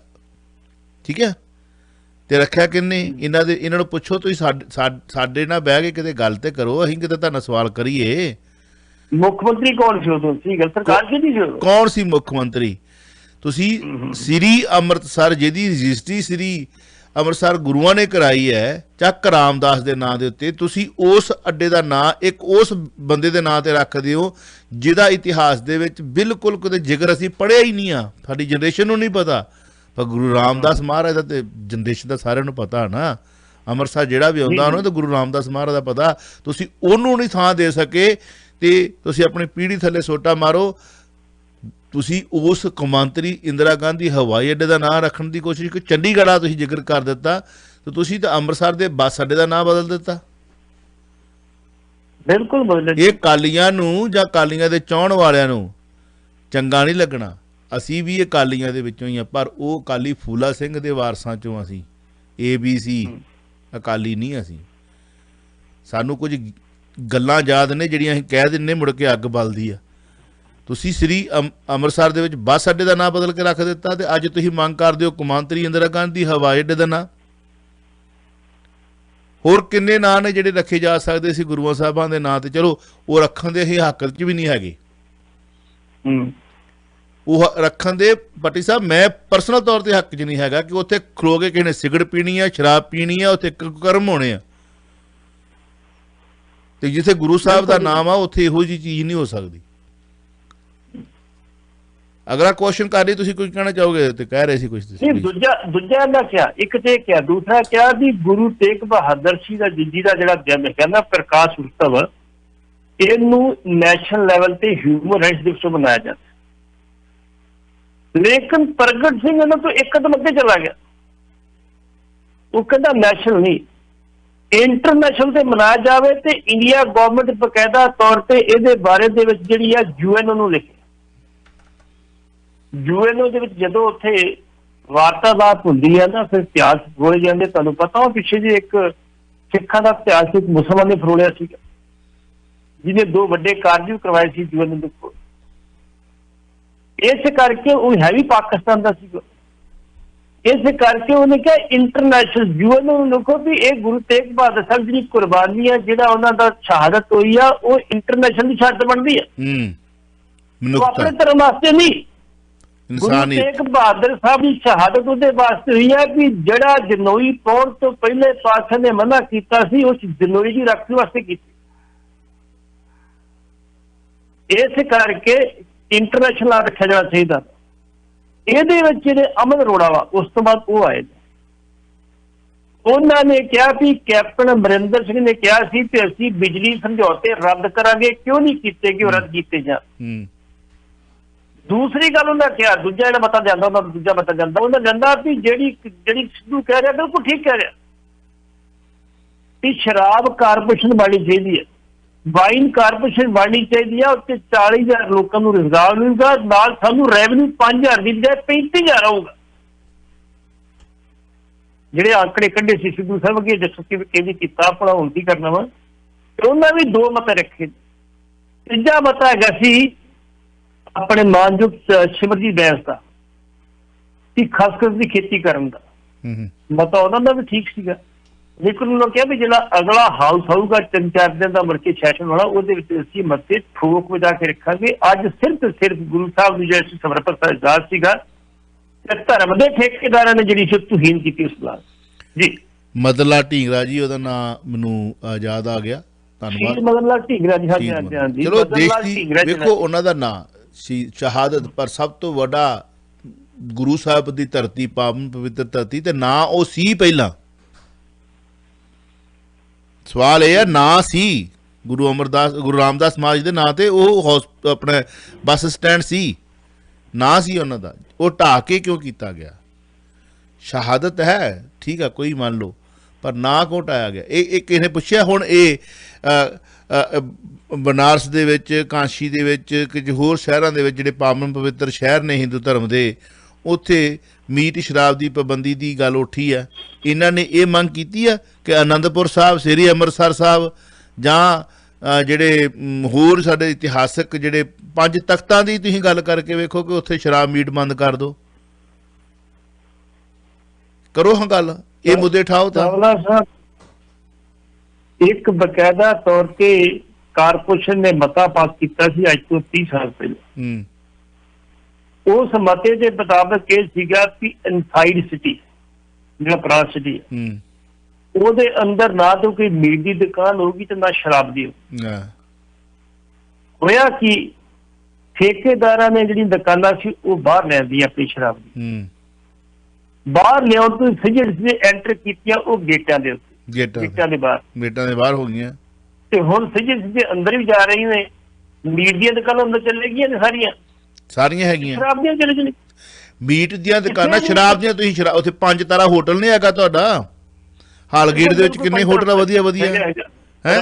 ਰਮਾਦਾ ਹੋਟਲ ਹੈਗਾ, ਬਿਲਕੁਲ ਉਹ ਸ਼ਰਾਬ ਨਹੀਂ ਮਿਲਦੀ? ਸਭ ਕੁਝ ਚੱਲਦਾ, ਬਿਲਕੁਲ ਸਭ ਕੁਝ ਮਿਲਦਾ ਜੀ। ਬਾਹਰ ਬੜੀ ਬਗੈਰ ਤੌਰ ਤੇ ਬਾਕੀ ਨਹੀਂ ਮਿਲਦਾ ਉੱਥੇ। ਤੁਸੀਂ ਆ ਜਾਓ ਅਗਲੀ, ਹੁਣ ਅਸੀਂ ਬੋਲੋ, ਇਹਨਾਂ ਨੂੰ ਇਹਨਾਂ ਨੇ ਬੋਲਣਾ ਨਹੀਂ। ਜੇ ਅਸੀਂ ਬੋਲਦੇ ਹਾਂ ਤੇ ਫਿਰ ਅੱਗ ਲੱਗਦੀ ਹੈ। 905 813 1320 905 8131320 ਫਿਰ ਭਾਂਬੜ ਮੱਚਦੇ ਨੇ। ਐਨੀਵੇ, ਸਿੱਖ ਤਾਲਮਲ ਕਮੇਟੀ ਦਲ ਨੇ ਸਰਦਾਰ ਸੁਖਬੀਰ ਸਿੰਘ ਬਾਦਲ ਹੁਣਾਂ ਕੋਲੋਂ ਬਾਈਬਲ ਕਲਾ ਤੇ ਕੋਟਕਪੁਰਾ ਕਾਂਡ ਦੇ ਦੋਸ਼ੀ ਮਨਤਾਰ ਸਿੰਘ ਬਰਾੜ ਨੂੰ ਟਿਕਟ ਦੇਣ ਦਾ ਵਿਰੋਧ ਕੀਤਾ ਹੈ। ਆਓ ਹੁਣ ਟਿਕਟਾਂ ਕਿਹਨਾਂ ਨੂੰ ਵੰਡੀਆਂ ਜਾ ਰਹੀਆਂ ਤੇ ਮੰਗਾਂ ਕਿੱਧਰ ਕੀਤੀਆਂ ਜਾ ਰਹੀਆਂ, ਇਹ ਦੇਖੋ ਤੁਸੀਂ। ਚਾਵਲਾ ਸਾਹਿਬ, ਪੱਟੀ ਸਾਹਿਬ ਕਾਲ ਲੈ ਲਓ, ਪਹਿਲਾਂ ਇੱਕ ਕਾਲ ਲੈ ਲਓ, ਕੱਟੀ ਨਾ ਜਾਵੇ। ਹੈਲੋ ਹੈਲੋ ਹਾਂਜੀ, ਸਤਿ ਸ਼੍ਰੀ ਅਕਾਲ। ਸਤਿ ਸ਼੍ਰੀ ਅਕਾਲ ਪਤੀ ਸਾਹਿਬ, ਸਤਿ ਸ਼੍ਰੀ ਅਕਾਲ। ਸਤਿ ਸ਼੍ਰੀ ਅਕਾਲ ਜੀ, ਸਤਿ ਸ਼੍ਰੀ ਅਕਾਲ ਵੀਰ ਜੀ। ਪਤੀ ਸਾਹਿਬ, ਮੈਂ ਤੁਹਾਨੂੰ ਗੱਲ ਸ਼ੇਅਰ ਕਰਨੀ ਸੀ। ਮੈਂ ਨਾ ਇੱਕ ਵਾਰ ਪੜ੍ਹਦੇ ਟਾਈਮ ਤਕੜਾ ਗਿਆ ਸੀਗਾ ਵੈਸ਼ਨੋ ਦੇਵੀ ਦੇ ਮੰਦਿਰ। ਉਦੋਂ ਅਸੀਂ ਜਿੱਦਾਂ ਕਾਲਜ ਦੇ ਟਾਈਮ ਤੇ ਗਏ ਸੀ, ਤੇ ਜਦੋਂ ਅਸੀਂ ਮੱਥਾ ਟੇਕ ਕੇ ਉੱਥੋਂ ਮੰਦਿਰ ਤੋਂ ਆਏ ਥੱਲੇ, ਤੇ ਕਟਰਾ ਸਿਟੀ ਤੋਂ ਜਿਹੜਾ ਮੰਦਿਰ ਹੈ 19 ਕਿਲੋਮੀਟਰ ਉੱਚਾ ਪਹਾੜੀ ਦੇ ਉੱਤੇ ਆ ਸ਼ਾਇਦ। ਤੇ ਉਹ ਕਟਰਾ ਸਾਰਾ ਸਿਟੀ ਦੇ ਵਿੱਚ ਲੋਕੀ ਅਦਰਕ ਲਸਣ ਦੀ ਵਰਤੋਂ ਵੀ ਨਹੀਂ ਕਰਦੇ, ਪਿਆਜ਼ ਪੀਲੀ ਦੀ ਵੀ ਨਹੀਂ ਕਰਦੇ। ਤੇ ਅਸੀਂ ਉੱਥੇ ਜਾ ਕੇ ਜਿੱਦਾਂ ਦਾਰੂ ਲੱਭਦੇ ਫਿਰੀਏ ਵੀ ਮੋਟੇ ਬੰਦੇ ਅਸੀਂ ਚਲੋ ਪੀਂਦੇ ਹਾਂ, ਤੇ ਸਾਨੂੰ ਉੱਥੇ ਇੱਕ ਨੇ ਦੱਸਿਆ ਵੀ ਇੱਥੋਂ ਤੁਹਾਨੂੰ ਕਿਤੋਂ ਨਹੀਂ ਲੱਭਣਾ ਕੁਛ ਵੀ, ਇਹ ਪਵਿੱਤਰ ਕਰਾ ਰਿਹਾ ਸਿਟੀ ਨੂੰ। ਤੇ ਸਾਡੇ ਤੇ ਅੰਮ੍ਰਿਤਸਰ ਤੁਹਾਨੂੰ ਪਤਾ ਹੈ, ਦਰਬਾਰ ਸਾਹਿਬ ਤੋਂ 2 ਕਿਲੋਮੀਟਰ ਨਹੀਂ ਆਈਏ ਤੇ ਸਾਰਾ ਕੁਝ ਮਿਲੀ ਜਾਂਦਾ। 2 ਕਿਲੋਮੀਟਰ ਕੀ ਦਰਬਾਰ ਸਾਹਿਬ ਦੇ ਬਾਹਰ ਜਿਹੜੀ ਭਾਈ ਤੁਸੀਂ ਜਿਹੜਾ ਚੱਲਣਾ ਭਾਜੀ, ਬੜੀ ਇੱਕ ਵਾਰ ਹੈਰਾਨਗੀ ਜੀ ਹੋਈ ਜਦੋਂ ਉਹਨਾਂ ਨੇ ਸਾਨੂੰ ਕਿਹਾ ਨਾ ਵੀ ਤੁਸੀਂ ਰੈਸਟੋਰੈਂਟ ਵਗੈਰਾ ਰੋਟੀ ਰਾਟੀ ਖਾਧੀ ਆ? ਕਹਿੰਦੇ ਤੁਸੀਂ ਆਪਣਾ ਦੇਖਿਆ ਨਹੀਂ ਹੋਣਾ, ਇੱਥੇ ਲੋਕ ਲਸਣ ਅਦਰਕ ਦਾ ਤੜਕਾ ਹੀ ਨਹੀਂ ਲਾਉਂਦੇ, ਨਾ ਪਿਆਜ਼ ਪੀਲੀ ਦਾ ਨਹੀਂ ਲਾਉਂਦੇ। ਹਾਂਜੀ, ਤੇ ਉਹ 19 ਕਿਲੋਮੀਟਰ ਮਤਲਬ ਦੇਖ ਲਓ ਵੀ ਆਪਣਾ ਜਿਹੜਾ ਕਟਰਾ ਸਿਟੀ ਤੋਂ ਮਤਲਬ ਮੰਦਿਰ ਦੀ ਜਿਹੜੀ ਆ ਹਿੱਲ ਦੇ ਉੱਪਰ 19 ਕਿਲੋਮੀਟਰ ਆ ਉਹ ਚੜਾਈ। ਬਿਲਕੁਲ ਬਿਲਕੁਲ। ਆਸਤਾ ਨਾ ਆਪਣੇ ਤੇ ਕੁਛ ਵੀ ਨਹੀਂ ਕਰਦੇ ਜੀ ਇੱਥੇ। ਆਸਤਾ ਹੁਣ ਇੱਥੇ ਤੇ ਹੈ ਜੀ, ਸਾਡੇ ਮੈਂਬਰ ਦਾ ਨਾਂ ਨਹੀਂ ਲੈਣਾ ਚਾਹੁੰਦਾ ਹੁਣ। ਗੁਰੂ ਰਾਮਦਾਸ ਸਰਾਂ ਦੇ ਕਮਰੇ ਦੇ ਵਿੱਚ ਮੁਲਾਜ਼ਮਾਂ ਨੇ ਮੀਟ ਬਣਾਇਆ। ਉਸ ਮੈਂਬਰ ਨੂੰ ਕਿਸੇ ਦੱਸਦਾ ਵੀ ਮੁੰਡਿਆਂ ਨੇ ਇੱਥੇ ਮੀਟ ਬਣਾਇਆ ਜੀ, ਤੇ ਗਾਲਾਂ ਕੱਢਦਾ ਗਿਆ ਉੱਥੇ, ਤੁਸੀਂ ਗੰਦ ਪਾਇਆ ਜੀ, ਫਲਾਣ ਕੀਤਾ ਜੀ, ਢੀਂਗ ਕੀਤਾ ਜੀ ਤੁਸੀਂ। ਉਹ ਮੁੰਡੇ ਤੇ ਬਾਹਰ ਆ ਗਏ, ਗੰਦ ਕੱਲਾ ਮੀਟ ਖਾ ਗਿਆ ਸਾਰਾ। ਦੱਸੋ ਦਾ ਕੀ ਕਰਾਂਗਾ, ਉਹ ਕਿਸੇ ਨੂੰ ਕੀ ਰੋਕੂਗਾ? ਇੱਥੇ ਉਹ ਬੰਦੇ ਵੇਖੇ ਨੇ, ਉਹਨੇ ਕਹਿਣਾ ਵਾ ਬਾਬਾ ਜੀ ਕਹਿੰਦੇ ਮਾਸ ਕਰ ਮੂਰਖ ਝਗੜੇ। ਜੀ ਜੀ ਜੀ ਜੀ, ਉਹਦੇ ਕੋਲ ਜਵਾਬ ਇਹ ਹੋਣਾ। ਖੈਰ ਨਹੀਂ ਵੇ, ਆਪਾਂ ਗੱਲ ਕਰ ਰਹੇ ਸੀ ਸਿੱਖ ਤਾਲਮੇਲ ਕਮੇਟੀ ਵਾਲੀ। ਹਾਂ, ਸਿੱਖ ਤਾਲਮੇਲ ਦਲ ਦੀ ਗੱਲ ਕਰ ਰਹੇ ਸੀ ਆਪਾਂ। ਉਹਨਾਂ ਨੇ ਸਰਦਾਰ ਸੁਖਬੀਰ ਸਿੰਘ ਬਾਦਲ ਕੋਲੋਂ ਮੰਗ ਕੀਤੀ ਹੈ ਜੀ, ਤੁਹਾਨੂੰ ਕਿ ਜੇ ਤੁਸੀਂ ਬੰਦੇ ਅਨਾਊਂਸ ਕਰ ਰਹੇ ਆ ਤੇ ਕੋਈ ਕਾਇਦਾ ਬੰਦਾ ਤੇ ਲਿਖ ਜਾ ਕਰੋ ਘੱਟੋ ਘੱਟ। ਜਿਹੜਾ ਤੁਸੀਂ ਕਾਂਡ ਕਹਿੰਦੇ ਉਹਦਾ ਬੇੜਾ ਗਰਕ ਹੋ ਜਾਏ ਜਿਹਨੇ ਕਾਂਡ ਕੀਤੇ ਨੇ। ਬਰਗਾੜੀ ਕਾਂਡ ਦੀ ਤੁਸੀਂ ਬਾਰ-ਬਾਰ ਗੱਲ ਕਰਦੇ ਹੋ, ਬਾਈਬਲ ਕਲਾ ਕਾਂਡ ਦੀ ਗੱਲ ਕਰਦੇ ਹੋ, ਕੋਟਕਪੁਰਾ ਕਾਂਡ ਦੀ ਗੱਲ ਕਰਦੇ ਹੋ। ਤੁਹਾਡੇ ਇਸ ਮੈਂਬਰ ਦੀ, ਇਸ ਐਮਏ ਦੀ ਜਿਹੜੀ ਗੱਲ ਨਾ ਵਾ, ਟੱਲੀ ਵਾਂਗੂ ਬੋਲਦਾ ਬਾਈਬਲ ਕਲਾ ਦੇ ਵਿੱਚ ਤੇ ਕੋਟਕਪੁਰੇ ਤੇ। ਉਹਨਾਂ ਕਿਹਾ ਵੀ ਸੁਖਬੀਰ ਸਿੰਘ ਬਾਦਲ ਜੀ ਇੱਥੇ ਮੁੜ ਵਿਚਾਰ ਕਰੋ, ਇਹ ਬੰਦੇ ਨੂੰ ਟਿਕਟ ਨਹੀਂ ਦਿੱਤੀ ਜਾਣੀ ਚਾਹੀਦੀ। ਇਹ ਸਿੱਖ ਪੰਥ ਦਾ ਦੁੱਖ ਹੀ ਆ, ਪਹਿਲਾਂ ਸਾਫ਼ ਹੋ ਗਿਆ। ਜਿਹੜੀ ਸਾਡੀ ਮਰਿਆਦਾ ਉਹਨੂੰ ਪਹਿਲਾਂ ਅਡਾਪਟ ਕਰੇ। ਤੁਸੀਂ ਚੁੱਪ ਕਰਕੇ ਰੋੜੀਆਂ ਵੰਡੀ ਜਾਂਦੇ ਆਪਣੇ ਬੰਦਿਆਂ ਨੂੰ। ਇਸ ਕਰਕੇ ਤਾਂ ਮੰਗ ਕੀਤੀ, ਜੇ ਨਹੀਂ ਕਰੋਗੇ ਤੇ ਫਿਰ ਅਸੀਂ ਆਪਣੇ ਲੈਵਲ ਤੇ ਕੋਸ਼ਿਸ਼ ਕਰਾਂਗੇ, ਜਿੱਦਾਂ ਵੀ ਫਿਰ ਮੋਰਚੇ ਮਾਰਚੇ ਲੱਗਣ ਫਿਰ ਵੇਖੀ ਜੋ ਟਾਂਗੇ ਦੇ ਭੰਡਿਆ ਜੋ ਜੀ। ਮੇਰਾ ਕਹਿਣ ਤੋਂ ਭਾਵ ਵੇਖੋ, ਤੁਸੀਂ ਜੇ ਆਨੇ ਵੀ ਉਹਦਾ ਅਸੀਂ ਇਨਸਾਫ ਦੇਣਾ, ਕਾਹਦਾ ਇਨਸਾਫ ਦੇਣਾ? ਤੁਸੀਂ ਜਿਨ੍ਹਾਂ ਨੇ ਕਾਂਡ ਕਿਦੋਂ ਤੁਸੀਂ ਟਿਕਟਾਂ ਦੇ ਕੇ ਐਮਐਲਏ ਕੋਲ ਦੀ ਗੱਲ ਕਰ ਰਹੇ ਤਾਂ ਕਾਹਦਾ ਇਨਸਾਫ ਦਿਓਗੇ ਤੁਸੀਂ? ਬਿਲਕੁਲ ਬਿਲਕੁਲ ਬਿਲਕੁਲ। ਹੁਣ ਤੁਸੀਂ ਡਰਦੇ ਆ, ਕਿਸਾਨ ਮੋਰਚੇ ਤੋਂ ਡਰਦੇ ਆ, ਤੁਸੀਂ 6 ਦਿਨ ਵਾਸਤੇ ਆਪਣੀ ਯਾਤਰਾ ਮੁਲਤਵੀ ਕਰ ਦਿੱਤੀ। 8 ਤਰੀਕ ਤੱਕ ਉਹਨਾਂ ਦਾ ਅਲਟੀਮੇਟਮ ਆ ਸਰਕਾਰ ਨੂੰ। ਜੇ 8 ਤਰੀਕ ਤੱਕ ਪਰਚੇ ਰਜਿਸਟਰ ਕੀਤੇ ਦੱਸੀ, ਜੇ ਨਾ ਤੁਸੀਂ ਵਾਪਸ ਆਏ, ਜਿੱਦਾਂ ਸਿੰਘੂ ਮੋਰਚੇ ਲੱਗਾ ਏਦਾਂ ਪੰਜਾਬ 'ਚ ਮੋਰਚਾ ਲੱਗੂ। ਹੁਣ ਤੁਸੀਂ ਇਸ ਗੱਲ ਤੋਂ ਡਰਦੇ ਨਹੀਂ ਵੀ ਮੇਰੇ ਸਾਡੇ ਵਾਲੇ ਪਾਸੇ ਤੋਂ ਹੁੰਦੇ ਸੀ, ਆਪਣੇ ਰੱਖਿਆ ਜਾਰੀ ਰੱਖਿਆ ਆਪਣੇ ਮੇਮ ਤੇ ਸੀ। ਬਿਲਕੁਲ ਬਿਲਕੁਲ। ਹੁਣ ਤੁਸੀਂ ਕਿਹਾ ਜੀ 11 ਤੋਂ ਸ਼ੁਰੂ ਕਰਾਂਗੇ ਅਸੀਂ ਮਲੋਹ ਤੋਂ, ਫਿਰ ਉਹ ਵੇਟ ਕਰੋਗੇ ਪਹਿਲਾਂ ਵੀ ਇਹ ਕੀ ਆ। ਤੁਹਾਨੂੰ ਪਤਾ ਰਾਜੇਵਾਲ ਸਾਹਿਬ ਨੇ ਕਹਿ ਦਿੱਤਾ ਉਹਨੂੰ ਕੱਲ ਜਿਹੜੀ 32 ਜਥੇਬੰਦੀਆਂ ਦੀ ਮੀਟਿੰਗ ਹੋਈ, ਉਹ ਚਿੱਟੇ ਲਫ਼ਜ਼ਾਂ 'ਚ ਕਹਿ ਦਿੱਤਾ ਗਿਆ ਨਾ ਇਹ ਆਹ ਪਖੰਡ ਬੰਦ ਕਰੋ। ਤੁਸੀਂ ਕਰ ਰਹੇ ਲੋਕਾਂ ਨੂੰ ਹਰਾਸ ਕਰ ਰਹੇ ਹੋ, ਤੁਸੀਂ ਪੈਰਲਲ ਮੋਰਚਾ ਚਲਾ ਰਹੇ ਹੋ, ਕਿਸਾਨਾਂ ਨੂੰ ਗੁੰਮਰਾਹ ਕਰ ਰਹੇ ਹੋ ਤੁਸੀਂ। ਪਰ ਅਫਸੋਸ ਹੁੰਦਾ ਵਾ, ਜਿੰਦਾਬਾਦ ਕਰਨ ਵਾਲੇ ਜੀ ਕਿਸਾਨ ਆ ਤੇ ਮੁਰਦਾਬਾਦ ਕਰਨ ਵਾਲੇ। ਬਿਲਕੁਲ ਪੱਟੀ ਸਾਹਿਬ, ਮੈਂ ਆਹ ਗੱਲ ਤੁਸੀਂ ਮੇਰੇ ਮੂੰਹ ਦੀ ਖੋਲੀ ਕਿ ਰਾਜੇਵਾਲ ਸਾਹਿਬ ਉਹਨਾਂ ਨੇ ਬਿਆਨ ਦੇ ਦਿੱਤਾ ਕਿ ਰਾਜਨੀਤਿਕ ਲੋਕ ਜਿਹੜੇ ਨੇ ਅਗਾਹੋਂ ਰੈਲੀਆਂ ਨਾ ਕਰਨ, ਅਗਾਹੋਂ ਪ੍ਰਚਾਰ ਨਾ ਕਰਨ, ਪਈ ਉਹਨਾਂ ਦਾ ਧਰਮ ਆ, ਉਹਨਾਂ ਦਾ ਫਰਜ਼ ਆ, ਉਹ ਕਰੀ ਜਾਣ। ਤੁਸੀਂ ਇਹ ਗੱਲ ਕਹਿ ਦਿੰਦੇ ਹੋ ਕਿ ਇਕੱਲਾ ਭਾਜਪਾ ਦਾ ਵਿਰੋਧ ਕਰੋ, ਤੇ ਮੁੱਢਲੇ ਰੂਪ ਦੇ ਵਿੱਚ ਤੁਸੀਂ ਸੀਗੇ ਕਹਿੰਦੇ ਸੀਗੇ ਵੀ ਇਹਨਾਂ ਸਾਰਿਆਂ ਦਾ ਸ਼੍ਰੋਮਣੀ ਅਕਾਲੀ ਦਲ ਤੇ ਭਾਜਪਾ ਇਕੱਠੇ ਹੀ ਨੇ। ਉਹਨਾਂ ਨੇ ਪ੍ਰੋੜਤਾ ਕਰ ਲਈ, ਉਹਨਾਂ ਨੇ ਵੇਖ ਲਿਆ ਕਿ ਪੰਜਾਬ ਦੇ ਵਿੱਚ ਸਾਡੀ ਹੁਣ ਕੁਰਸੀ ਦੇ ਪਾਵੇ ਜਿਹੜੇ ਨੇ ਟੁੱਟ ਗਏ ਨੇ, ਹੁਣ ਜੋੜਨੇ ਪੈਣੇ ਨੇ, ਪਤਾ ਨਹੀਂ ਕਿਹੜੀ ਗਲੂ ਨਾਲ ਜੋੜਦੇ ਪਏ ਨੇ ਉਹ। ਤੇ ਹੁਣ ਤੁਸੀਂ ਕਹਿੰਦੇ ਇਕੱਲਾ ਭਾਜਪਾ ਦਾ ਵਿਰੋਧ ਕਰੋ। ਲੋਕ ਤੁਹਾਡਾ ਸਤਿਕਾਰ ਕਰਦੇ ਨੇ ਕਿਸਾਨ, ਪਰ ਕਰਦੇ ਆਪਣੇ ਮਨ ਦੀ ਨੇ ਵੀ ਕਿਹਨਾਂ ਨੇ ਵਿਰੋਧ ਕੀਤਾ ਸੀ, ਕਿਹੜਾ ਕੀ ਆ, ਕਿਹੜਾ ਨਹੀਂ। ਹੁਣ ਕਾਂਗਰਸ ਦਾ ਵਿਰੋਧ ਹੋਣਾ, ਕਿਉਂਕਿ ਜਿਸ ਤਰੀਕੇ ਦੇ ਨਾਲ ਜੋ ਲਾਠੀ ਚਾਰਜ ਹੋਇਆ ਨਾ ਹੁਣ, ਉਹ ਕਾਂਗਰਸ ਨੂੰ ਵੀ ਨਹੀਂ ਪਚਣਾ। ਹੁਣ ਇਹ ਤੁਸੀਂ ਦੇਖਿਓ, ਹੁਣ ਉਹ ਉਧਰਲੇ ਪਾਸੇ ਧੱਕਿਆ ਜਾ ਰਿਹਾ। ਜਿਹੜੀ ਗੱਲ ਹੋ ਰਹੀ ਹੈ ਰਾਸ਼ਟਰਪਤੀ ਰਾਜ ਦੀ, ਚਲੋ ਰਾਸ਼ਟਰਪਤੀ ਰਾਜ ਲੱਗਦਾ ਜਾਂ ਨਹੀਂ ਲੱਗਦਾ ਪੰਜਾਬ ਦੇ ਵਿੱਚ, ਦੈਟਸ ਅ ਡਿਫਰੈਂਟ ਸਟੋਰੀ। ਪਰੰਤੂ ਆਓ, ਮਹਿਲਾ ਇੱਕ ਪੁਲਿਸ ਬਣ ਕੇ ਕਰਦੀ ਸੀ ਉਗਰਾਈ, ਹਮ ਥਾਣੇਦਾਰ ਹੋਤੇ ਹੈ ਪੁਲਿਸ ਸੜ ਕੇ ਆਈ। ਕੀ ਨਾ ਜਾਓਗੇ? ਦੇਵਭੂਮੀ ਨੂੰ ਕਹਿੰਦੇ ਸੀ, ਦੇਵਭੂਮੀ ਉੱਥੋਂ ਦੀ ਕਹਾਣੀ ਹੈ ਜੀ। ਹਿਮਾਚਲ ਨੂੰ ਅਸੀਂ ਦੇਵਭੂਮੀ ਕਹਿ ਦਿੰਦੇ ਆ, ਮੰਦਿਰਾਂ ਦਾ ਅਸੀਂ ਜਿਹੜਾ ਸੂਬਾ ਕਹਿ ਦਿੰਦੇ, ਮੰਦਿਰ ਬਹੁਤ ਉੱਥੇ ਬੱਦੀ ਏਰੀਆ ਵਿੱਚ ਜਿਹੜੀ ਉੱਥੇ ਇੰਡਸਟਰੀ ਬਹੁਤ ਹੈ। ਇਹ ਬੀਬੀ ਰੋਜ਼ ਵਰਦੀ ਪਾਉਂਦੀ ਸੀ, ਸੜਕ ਤੇ ਖਲੋ ਜਾਂਦੀ ਸੀ, ਟਰੱਕਾਂ ਵਾਲਿਆਂ ਕੋਲ ਟੈਕਸੀਆਂ ਵਾਲੋਂ ਕੋਲ ਗਰਾਈ ਕਰਦੀ। ਇਹਨੇ ਇੱਕ ਦਿਨ ਨਹੀਂ ਕੀਤੀ, 2 ਦਿਨ ਨਹੀਂ ਕੀਤੀ, ਇਹਨੂੰ ਮਹੀਨਾ ਗਰਾਈ ਕਰਦੀਆਂ। 1 ਮਹੀਨੇ ਤੋਂ ਲਗਾਤਾਰ ਗ੍ਰਾਈ ਕਰਦੀ ਸੀ ਤੇ ਬਕਾਇਦਾ ਤੌਰ ਤੇ ਇੱਕ ਕਮਰਾ ਲੈ ਕੇ ਪ੍ਰਾਈਵੇਟ ਕਿਰਾਏ ਤੇ ਰਹਿੰਦੀ ਸੀ। ਇੱਥੇ ਰੱਖ, ਹਾਂ ਪੈਸੇ ਆ। ਉਹ ਕਿਸੇ ਨੇ ਸੋਚਿਆ ਸਾਡੇ ਤੇ ਕੋਈ ਨਾਕਾ ਲੱਗਾ ਨਹੀਂ, ਬੀਬੀ ਕੌਣ ਰਹਿੰਦਾ ਨਾਕਾ ਲੱਗ ਬਹਿ ਜਾਂਦੀ। ਪਹਿਲਾਂ ਤਾਂ ਕਿਸੇ ਬੋਦਰ ਨਹੀਂ ਕੀਤਾ, ਜਦੋਂ ਬੋਦਰ ਕੀਤਾ ਫਿਰ ਸੀਨੀਅਰ ਅਫਸਰ ਆਏ, ਉਹਨੇ ਪੁੱਛਿਆ ਬੀਬੀ ਤੂੰ ਕੌਣ ਆ, ਕਿੱਥੋਂ ਆਈ ਹੈ, ਕੀ ਆਈ? ਤੂੰ ਜਵਾਬ ਨਹੀਂ ਦੇ ਸਕੀ ਤੇ ਫਿਰ ਉਹਨੂੰ ਗ੍ਰਿਫਤਾਰ ਕਰਕੇ ਭੇਜਤਾ। ਫਿਰ ਅਸੀਂ ਥਾਣੇ ਉੱਤੇ ਇੱਥੇ ਕਿਰਾਇਆ ਦੇਣ ਦੀ ਲੋੜ ਨਹੀਂ, ਉੱਥੇ ਫ੍ਰੀ ਆ। ਬਿਲਕੁਲ ਇੱਥੇ ਫ੍ਰੀ ਹੈ। ਬਹੁਤ ਬਹੁਤ ਸ਼ੁਕਰੀਆ। ਵਾਹਿਗੁਰੂ ਜੀ ਕਾ ਖਾਲਸਾ, ਵਾਹਿਗੁਰੂ ਜੀ ਕਾ ਖਾਲਸਾ, ਵਾਹਿਗੁਰੂ ਜੀ ਕੀ ਫਤਿਹ। ਤੁਸੀਂ ਸੁਣ ਰਹੇ ਹੋ Chawla news network Toronto, CNN Toronto.